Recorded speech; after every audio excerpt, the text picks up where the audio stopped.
Welcome to our channel Parvati's kitchen and vlogs. వీడియోలోకి వెళ్ళే ముందు ఎవరైనా నా ఛానల్ని సబ్స్క్రైబ్ చేసుకొని వాళ్ళు ఉంటే తప్పకుండా సబ్స్క్రైబ్ చేసుకోండి. అలాగే వీడియో నచ్చితే తప్పకుండా లైక్ కూడా చేసేయండి. ఇక లేట్ చేయకుండా వీడియోలోకి వెళ్ళిపోదాం.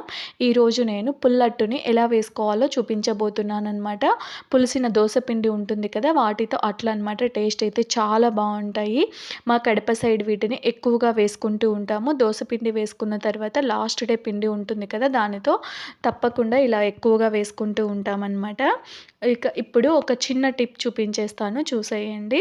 ఏదైనా కొత్తవి ప్లేట్స్, బౌల్స్ అలా తీసుకుంటూ ఉంటాం కదా స్టీల్వి, అలా తీసుకున్నప్పుడు వాటికి స్టిక్కర్స్ వస్తూ ఉంటాయి కదా. ఆ స్టిక్కర్స్ డైరెక్ట్ తీయాలంటే కొంచెం కష్టంగా ఉంటుంది కదా, అతుక్కుపోయి ఉంటుంది కదా. అలాంటప్పుడు స్టవ్ వెలిగించేసి జస్ట్ ఒక హాఫ్ మినిట్ లేదు అంటే 1 మినిట్ అలా హీట్ చేసేస్తే నీట్‌గా వచ్చేస్తాయి. చూస్తున్నారు కదా, ఇక్కడ ఇలా హీట్ చేసి తీసేస్తే నీట్‌గా వచ్చేస్తాయి. తర్వాత విమ్ లిక్విడ్‌తో ఒక 2 టైమ్స్ అలా గట్టిగా వాష్ చేసేస్తే అదంతా పోతుందనమాట.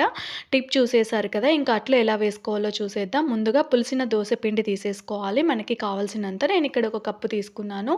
తర్వాత అందులోకి తగినంత సాల్ట్, పచ్చిమిర్చి ఇలా సన్నగా తరిగి వేసుకోవాలి. కావాలంటే పేస్ట్ అయినా వేసుకోవచ్చు, పచ్చిమిర్చి పేస్టు, సన్నగా తరిగిన కరివేపాకు, సన్నగా తరిగిన కొత్తిమీర, సన్నగా కట్ చేసి పెట్టుకున్న ఉల్లిపాయ ముక్కలు ఇలా సన్నగా కట్ చేసుకొని వేసుకోండి, చాలా బాగుంటుంది ఉల్లిపాయ ముక్కలు మాత్రం.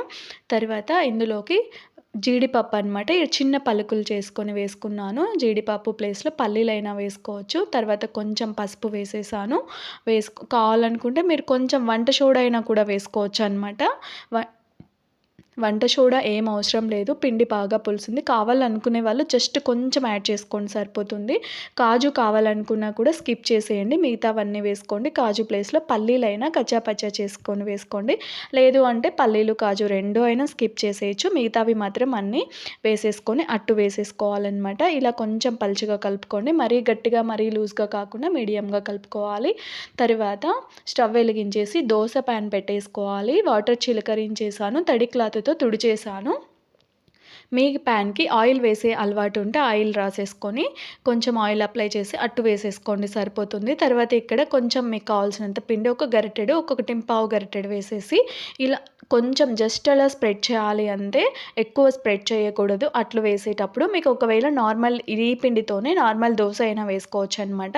మామూలుగా దోశ వేసి స్ప్రెడ్ చేసుకుంటాం కదా, అలా అయినా వేసుకోవచ్చు. లేదు అంటే అట్లా కావాలంటే ఇలా కొంచెం మందంగా ఊతప్పం వేస్తాం కదా, అలా వేసుకోవచ్చు. మీకు ఎలా నచ్చితే అలా వేసేసుకోండి. నేనైతే ఇక్కడ ఉత్తప్పంలా వేస్తున్నాను అనమాట.